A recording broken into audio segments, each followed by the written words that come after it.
Hi, I'm Kina Grannis, and this is Sounds.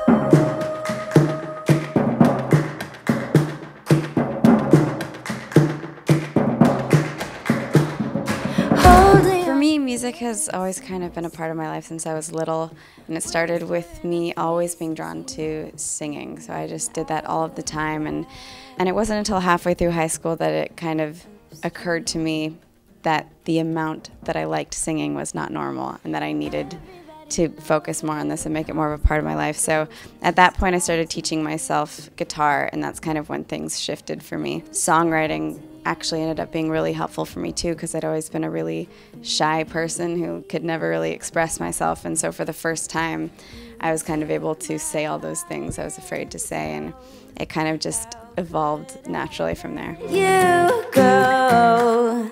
I went to this choir concert with my family that I'd been to every year, but for some reason this year it like hit something in me, and I like ran to the bathroom crying afterwards, and it was very weird. I just felt really emotional and I wasn't sure why.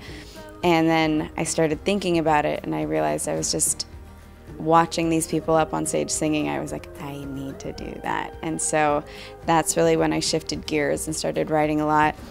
And I think for many years after that, it was still kind of a secret. Like, I was afraid to tell anyone that's what I wanted. But I think that's the point that I knew that that's what I was secretly going for. Does it end? When I was younger, I was very shy and very concerned with, you know, I didn't want to offend anyone, and I wanted to make everyone happy, and I was doing everything for everyone else and kind of hiding everything that was me in case they didn't like it. And the more I've lived, the more I'm realizing it just feels so much better to be you and not be concerned with those things. And I think that helps other people to see that too, to make them realize like, oh, I could do what I want too. So I think that's my biggest challenge, is to just keep growing as an artist and just keep learning and being as honest as I can. I hope you think of me. So I kind of stumbled upon the power of the internet by accident, and that happened when I entered this contest called Doritos Crashed the Super Bowl, and all you needed was an original song and video. So I entered the contest and I kind of forgot about it, and then I found out that I made the top 10. And so you basically enter into 2 months of voting every day, and people need to vote every single day. So I'm thinking, that's such an annoying thing to ask everyone you like, you know? So I was thinking, how can I make it more fun for everyone? And I decided to do a video every day that I was in the contest. So I'd never posted a YouTube video before this, but I started one, and I started doing daily videos for 2 months. And then all of a sudden I started seeing the views go up, and I started seeing comments from people like all over the world, and that's when it like clicked. I'm like, oh my gosh, you know, something is happening here. And through that I kind of developed my support network that still exists today, and it's just been growing as kind of like my core like internet family in a way. And it was an amazing thing to stumble upon, and it definitely changed everything for me. I think one reason that people kind of connected to what I was doing is that I was very normal. You know, I was sitting in a bedroom playing my songs and then talking at the end of the videos, and like giving little shout outs to people. And so it was very real. I wasn't trying to be some flashy star. It was just, here's a human sitting in their bedroom wanting to share their music with you. And I think people connect to that.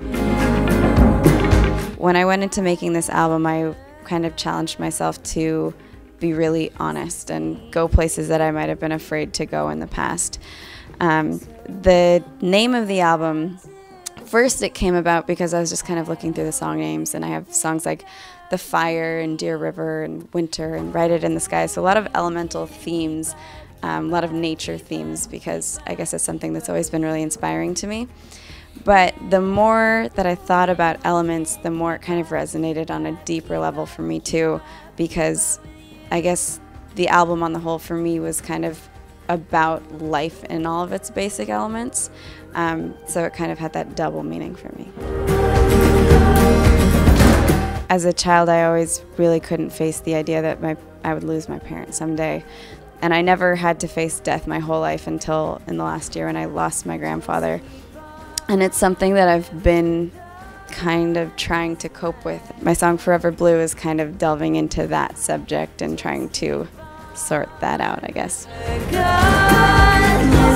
I say it to them very often, but I just always want them to know that I'm so grateful, and I don't think they fully realize it, but all of these people of the internet that have kind of decided to stick around and listen and buy the albums, they are entirely the reason that I get to do what I love every day, and it's just incredible, so thank you.